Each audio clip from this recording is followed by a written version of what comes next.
Baik, suara saya terdengar atau enggak?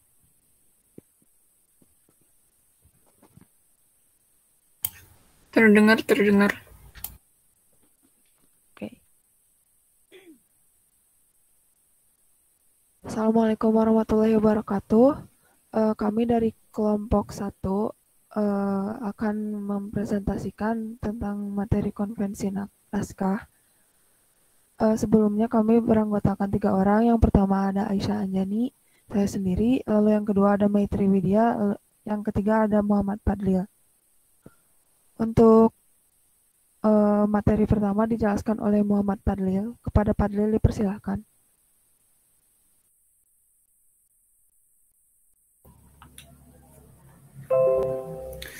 Baik, terima kasih moderator. Di sini saya akan menjelaskan mengenai pengertian konvensi naskah.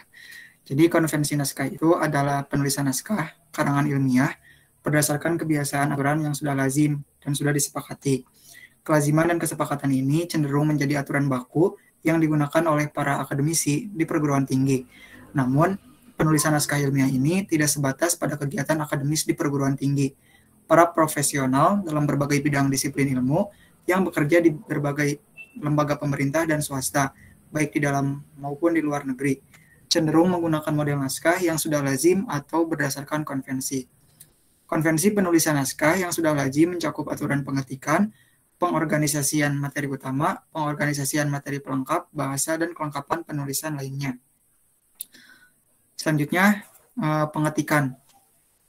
Persyaratan pengetikan teks karangan ilmiah mencakup penggunaan kertas, batas margin, spasi, bentuk, dan ukuran huruf. Yang pertama, kertas pilih satu dari 2 jenis ukuran berikut ini. Kertas berukuran kuarto dengan ukuran 21,59 kali 27,94 cm atau letter pada Microsoft Word. Setiap lembar kertas diketik pada satu sisi halaman dan tidak bolak-balik. Kemudian kertas berukuran A4 dengan ukuran 21 kali 29,7 cm atau format kertas A4 pada Microsoft Word. Setiap lembar kertas diketik pada satu halaman. Yang kedua, pengetikan. Batas margin kertas dari tepi atas 4 cm, kiri 4 cm, bawah 3 cm, dan kanan 3 cm, atau mengikuti sistem komputer. Naskah ditulis dengan huruf Arial atau Times New Roman pada Microsoft Word komputer. Judul diketik dengan font 16 sampai dengan 20 atau disesuaikan dengan panjang pendek judul jika panjang. Jika panjang menggunakan huruf yang lebih kecil dengan mempertimbangkan estetika penampilan. Kemudian margin kiri kanan diusahakan lurus tanpa merusak kaidah bahasa, pemanggalan kata, serta memperhatikan tanda baca hubung dan jarak antar kata. Jarak tajuk atau judul bab dari tepi kertas sebelah atas 6,5 cm atau 3 cm dari margin atas. Kemudian yang terakhir, jarak spasi, jarak antar baris 2 spasi, jarak antar paragraf 3 spasi, jarak antar teks dan contoh 3 spasi, jarak antara tajuk dan uraian 4 spasi, kemudian jarak antara uraian dan subjudul di bawahnya 3 spasi. Selanjutnya, pengorganisasian karangan.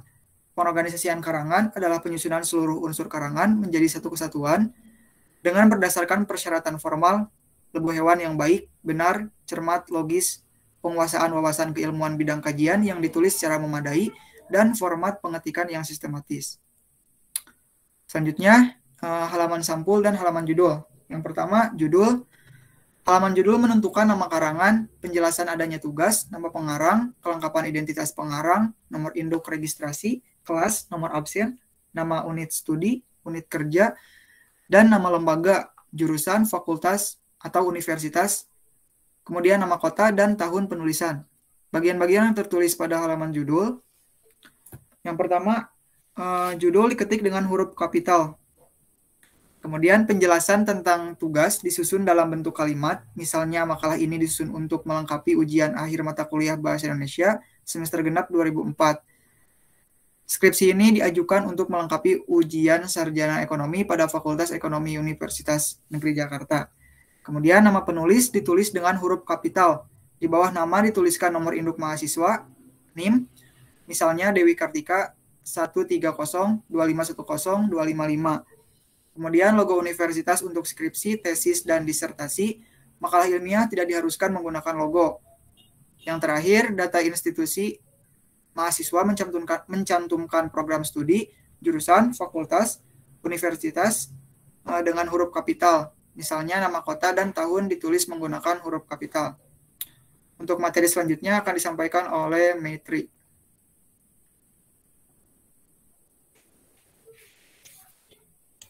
Yang kedua ada halaman pengesahan. Halaman pengesahan digunakan sebagai pembuktian bahwa karya ilmiah yang telah ditandatangani oleh pembimbing, pembaca, penguji, dan ketua jurusan telah memenuhi persyaratan administratif sebagai karya ilmiah.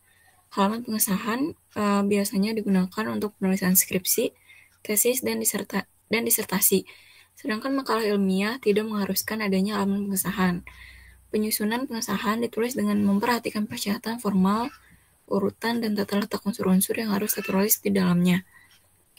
Nama lengkap termasuk gelar akademis, pembimbing, materi teknis, pembaca atau penguji, dan ketua program atau jurusan ditulis secara benar dan disusun secara simetri kiri kanan dan atas bawah. Skripsi diajukan kepada sidang penguji akademis setelah disetujui oleh pembimbing dan pembaca atau penguji. Penulis skripsi dinyatakan lulus jika skripsinya telah diuji di hadapan sidang terbuka atau tertutup dan telah ditandatangani oleh semua nama yang tercantum dalam halaman pengesahan. Nama kota dan tanggal pengesahan ditulis di atas kata ketua jurusan. Yang ketiga, ada kata pengantar. Setiap karangan ilmiah seperti buku, skripsi, tesis, disertasi, makalah, atau laporan formal ilmiah harus menggunakan kata pengantar. Di dalamnya disajikan informasi sebagai berikut.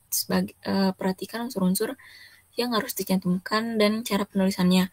Yang pertama, ucapan sujud syukur kepada Tuhan Yang Maha Esa, penjelasan adanya tugas penulisan karya ilmiah, penjelasan pelaksanaan penulisan karya ilmiah, penjelasan adanya bantuan, bimbingan, dan arahan dari sekelompok atau organisasi atau lembaga. Ucapan terima kasih kepada seorang atau lembaga yang membantu, penyebutan nama kota, tanggal, bulan, tahun, dan nama lengkap penulis tanpa dibubuhi tanda tangan. Harapan penulis atas karangan tersebut dan manfaat bagi pembaca serta kesediaan menerima kritik dan saran. Yang keempat ada abstrak. Abstrak adalah suatu bentuk penyajian singkat sebuah laporan atau dokumen yang ditulis secara teknis, tulis tanpa kritik atau penafsiran bentuk penulisan abstrak. Untuk mengetahui keseluruhan isi karangan yang berupa laporan atau dokumen dalam waktu amat singkat, diperlukan abstrak. Dengan abstrak ini, pembaca laporan dapat memanfaatkan informasi laporan tanpa membaca laporan ahli. Misalnya, tindakan cepat dan akurat setelah mengetahui isi laporan. Untuk itu, perhatikan cara menulis abstrak sebagai berikut. Adapun abstrak memiliki karakteristik singkat, tidak memuat latar belakang, tidak memuat contoh, tidak memuat penjelasan alat, cara kerja, dan proses yang sudah lazim. Tidak lebih dari 250 kata, hanya memuat metode kerja dari pengumpulan data sampai penyimpulan dan data yang sudah diolah. Berketelitian tinggi, menggunakan sumber dokumen asli secara cermat, mudah dipahami, dan menggunakan kata atau istilah yang sama dengan dokumen aslinya. Bentuk tulisan informatif, kualitatif, atau kuantitatif bergantung pada naskah asli, dan deskriptif, analisis, induktif, atau deduktif. Yang terakhir bergantung pada struktur naskah asli.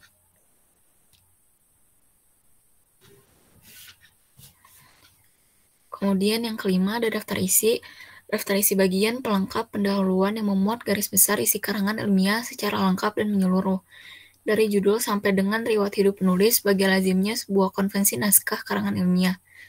Daftar isi berfungsi untuk merujuk nomor halaman, judul bab, subbab, dan unsur-unsur pelengkap dari sebuah buku yang bersangkutan. Untuk menghasilkan daftar isi yang baik, perhatikanlah hal-hal sebagai berikut. Setiap judul bab dan subbab disusun secara paralel dan konsisten. Rincian subbab maksimalkan 4 angka. Nomor dan penggunaan huruf kapital dan huruf kecil berfungsi sebagai ciri atau penanda judul bab, subbab, dan rincian. Setiap judul bab ditulis dengan huruf kapital seluruhnya, Subbab dan rincian ditulis dengan huruf kapital pada setiap awal kata. Kata tugas misalnya yang kepada dari ditulis dengan huruf kecil seluruhnya. Nomor halaman berfungsi untuk merujuk judul bab, subbab, dan rincian. Untuk memudahkan pembacaan judul dan nomor halaman dihubungkan dengan titik-titik. Tajuk bab, subbab, dan rincian harus menggambarkan isi karangan dan disusun sesuai dengan karangan. Skripsi dan makalah yang lebih dari 10 halaman harus menggunakan daftar isi. Daftar isi tidak sama dengan kerangka karangan. Kerangka menggambarkan uraian, analisis, dan sintesis bagian utama karangan. Sedangkan daftar isi mencantumkan seluruh pelengkap pendahuluan, bagian utama, isi karangan, dan pelengkap penutup. Untuk materi selanjutnya akan dijelaskan oleh Aisyah Anjani.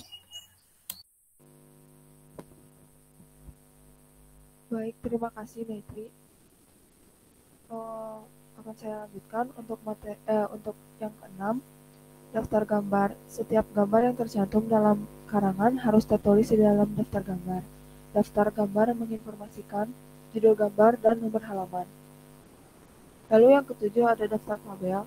Setiap tabel yang tertulis dalam karangan harus tercantum dalam daftar tabel. Daftar ini menginformasikan nama tabel dan nomor halaman. Lalu yang selanjutnya ada naskah utama karangan.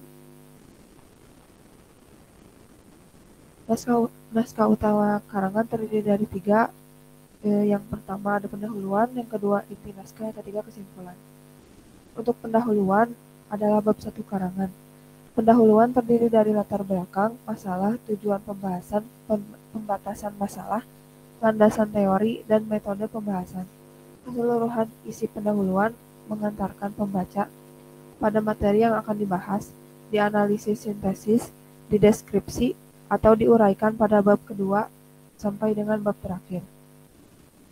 Lalu yang kedua ada inti naskah. Bagian utama karangan merupakan inti karangan berisi ujian pembahasan masalah. Bagian ini menguraikan seluruh masalah yang dirumuskan pada pendahuluan secara tuntas, sempurna. Kesempurnaan pembahasan diukur berdasarkan kelengkapan unsur-unsur seperti ketuntasan materi, kejelasan uraian, dan kejelasan penyajian. Lalu yang ketiga kesimpulan. Kesimpulan atau simpulan merupakan bagian penting sebuah karangan ilmiah. Pembaca yang tidak memiliki cukup waktu untuk membaca naskah selengkapnya cenderung membaca bagian-bagian penting saja, antara lain kesimpulan. Oleh karena itu, kesimpulan harus disusun sebaik mungkin. Untuk menghasilkan kesimpulan yang baik, perhatikan persyaratan berikut ini. Yang pertama, persyaratan materi, persyaratan bahasa, dan penyajian. Untuk selanjutnya ada pelengkap penutup yang berisi daftar pustaka dan lampiran. Daftar pusaka, setiap karangan ilmiah harus menggunakan data pusaka atau catatan kaki dan dilengkapi dengan daftar bacaan. Untuk membuat daftar pusaka yang baik, pelajarilah catatan kaki dan bibliografi. Untuk lampiran merupakan pelengkap karangan ilmiah. Lampiran dapat berupa esai, cerita, daftar nama, model analisis, dan lain-lain. Lampiran ini disertakan sebagai bagian dari pembuktian ilmiah. Lalu yang ketiga ada indeks. Indeks adalah daftar kata atau istilah yang digunakan dalam uraian dan disusun secara alfabetis, urutan abjad. Penulisan indeks disertai nomor halaman yang mencantumkan penggunaan istilah tersebut. Indeks berhimpun memudahkan pencarian kata dan penggunaannya dalam pembahasan. Lalu yang keempat ada riwayat hidup. Penulis buku, skripsi, tesis, disertasi, dan makalah ilmiah perlu disertai daftar riwayat hidup. Skripsi menuntut daftar riwayat hidup penulis selebih lengkap. Makalah tidak menurut riwayat hidup penulis selengkap pada skripsi. Hal penting yang perlu dituliskan dalam makalah antara lain nama, tempat tanggal lahir, pendidikan, pengalaman kerja, dan karya ilmiah yang terkait dengan materi makalah. Sekian materi yang telah disampaikan oleh kelompok 1. Sekarang lanjut pada sesi tanya jawab. Pertanyaan akan dibatasi sebanyak 3 pertanyaan terlebih dahulu. Apabila ada yang ingin bertanya, boleh raise hand dulu.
Baik, kepada Amira Labibah.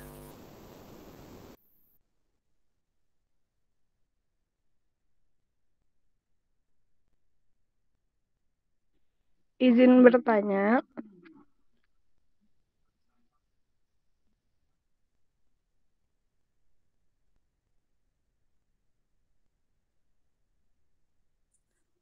Untuk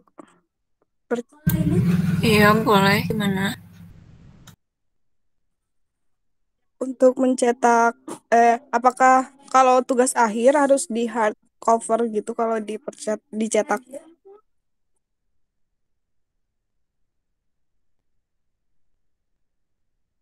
Boleh diulang lagi pertanyaannya?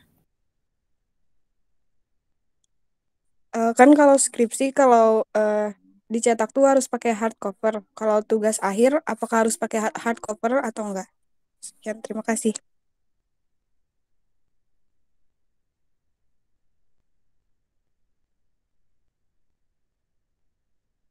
Baik, terima kasih Amira. Apakah ada pertanyaan selainnya?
Baik, pertanyaan akan langsung dijawab.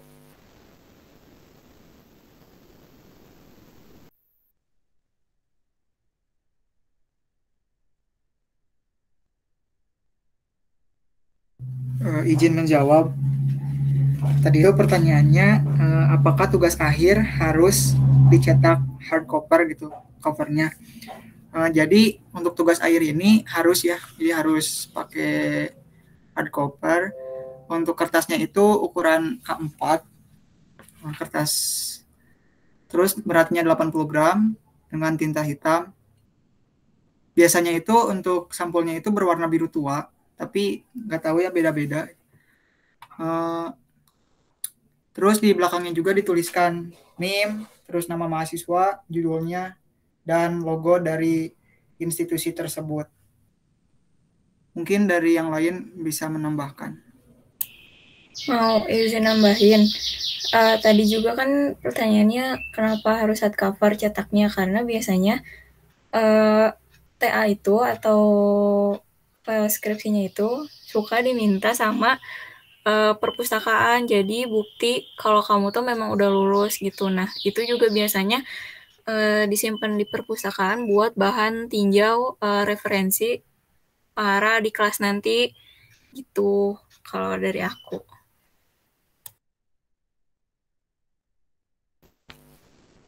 Baik, Amira, apa jawabannya cukup? Terima kasih. Apakah ada pertanyaan selanjutnya?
Baik, jika tidak ada pertanyaan lagi, presentasi akan ditutup.